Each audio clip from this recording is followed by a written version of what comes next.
the community manager for I think he's Xbox Games, or she's a social media manager. Yeah, he posted, "Welcome PlayStation friends. Y'all are in for a great adventure," and put Indiana Jones on there.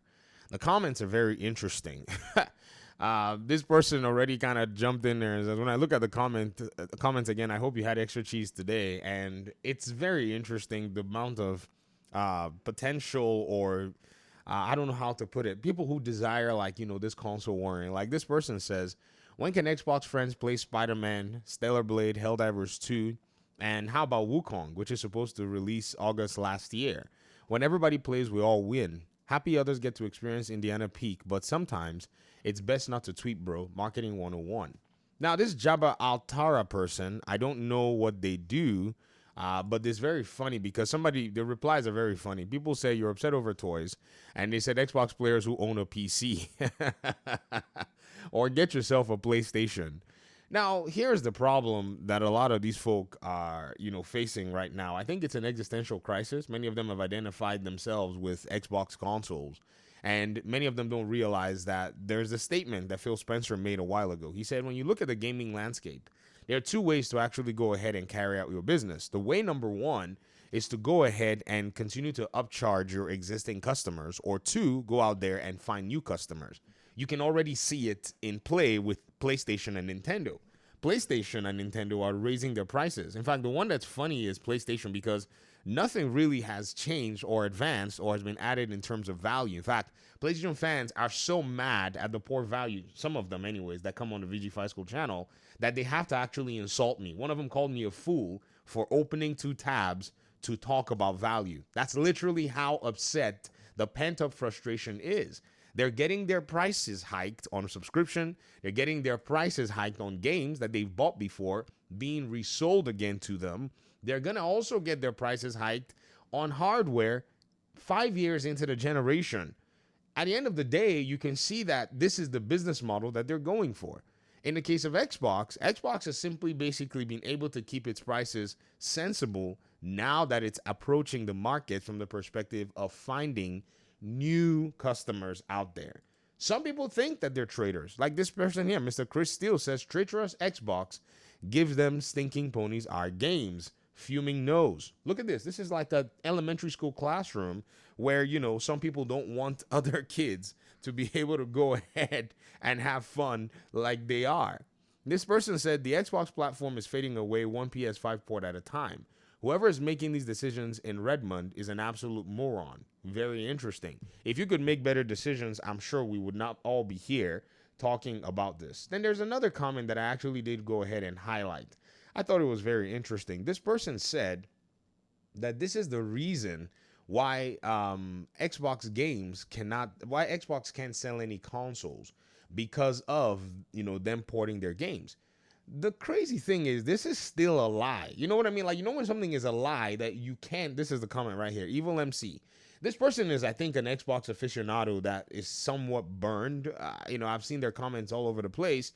And they said, this is why Xbox can't sell a console for S. Xbox is just the, what's this, LIDL, little of gaming. All it has left to offer is value. It's sad to see Xbox manage this bad. Can you imagine if all you have left to offer your customers is value? And that's equated to bad management.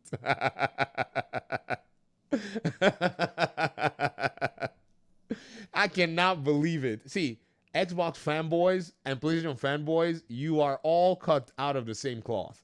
You want to lob and throw titles at each other, and Xbox is actually winning in titles that they're not just lobbing and throwing it at the other side, they're actually lobbing and throwing it to the other side, who's eating it up with a big, massive, wooden spoon at every given point in time. But can somebody help me to understand how in the world anyone can categorize, being able to find new customers in a world where every other platform on the console side is upcharging their existing customers as bad management? Read the comment again. Don't say that I'm not making this stuff up.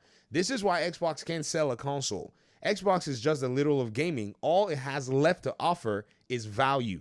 It's sad to see Xbox manage this bad. Is this even a real person, or are we in an alternate universe? You know what I mean? Like, is this, see, I have to tell y'all, man, I am almost convinced, and I might be wrong, that a lot of the people who say stuff like this don't buy these games and play these games. I don't think they do. Can you imagine having played a game and beaten the game and you'd be worried about if somebody else gets to play the game? If anything, wouldn't you be recommending the game? Would you be recommending the console? Imagine if, say, let me just give you an example, right? I played Marvel Spider-Man, right? And I have friends that don't have PlayStations. I play Spider-Man and play Spider-Man 2. And when friends that don't have a PlayStation ask me and they saw the game on PC, or maybe even before the game came on PC, they said, hey, man, did you play Spider-Man? I'm like, yeah, I played Spider-Man. How was it? 2018? Enjoyed. Spider-Man 2, I played on PS5. How was it? The story was meh. Gameplay was good, but they messed up all of what they had built up in the first game. Would you recommend it? Well, I'll recommend it on sale. I'll never recommend them a PlayStation console. Why would I want to do that? What kind of, nonsense, backward thinking is going on here in the gaming community on this particular paradigm? A lot of these people don't play games. I would dare say it that many of these people don't even know what the flip they're talking about. They're not playing games. If they were playing games and they were enjoying the games, I don't think they'd have enough time to be sitting here worried about who else is playing the game. Rather, they'll be talking about the games and recommending the games. It's a whole different paradigm. Like if I look at, say, maybe other people on Twitter, like there's another individual that posts out of the UK, Jamie Moran. He just posts about the games. That's all he does. He just posts about the games. I follow him. All he does, let me show you his channel. And yeah, he will talk about the games on Xbox. He'll say, I recommend this game. Millions of people get to play this, blah, blah, blah, blah, blah. He'll talk about the Xbox version of the game. But at its core, look at his timeline. At its core, he's basically recommending the games, right? If you can play the game, you can play the game. And most of the games you can play. Yet there are people who basically, this is their entire modus operandi. That these games should be exclusive and blah, blah, blah, blah, blah, because if it's not exclusive, it removes the special sauce in the game. It doesn't affect the quality of the game. Never has affected the quality of the game. But this is how a lot of these people operate. It's very shocking to see this. This just a lot of really, really weird things. Some people are saying, well, this is exactly how the June showcase is going to look like. These kinds of tweets are going to be, what's going on. Ladies and gentlemen, whether or not these games are exclusive, right, does not affect the quality of the game. This is the biggest ideological fallacy that Nib95 and Reforge and a host of others try to push.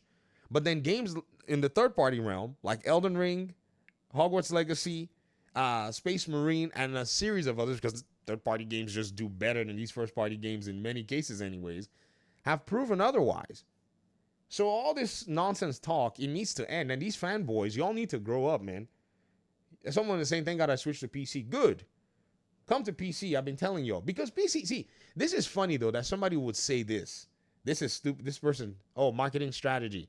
Blank marketing strategy. Xbox players can't even dream with playing something like Uncharted on their consoles. Then he said, thank God I switched to PC. What? We don't do many exclusives on PC. What are you thanking God for? I mean, be happy that you moved to the more, superior platform, but it's not one that is actually predicated on exclusives. It has some games that are exclusive to it, but that's based on the fact that the developers are not interested in bringing those games to console. But can you imagine actually having sat there to complain about a game not being exclusive, that you now have to say, thank God that you moved to another platform, that's because you don't have any coherence in what the heck it is you're even arguing about or for. What is even offending you here? We can't even point to it. Like if you sat down with a doctor or a shrink or a psychiatrist or a psychologist, they'd probably not be able to figure out what the heck is wrong with you or what the heck you're complaining about. This is what makes it so much more shocking. Talk to me in the comment section. Thanks for watching, guys. Peace out.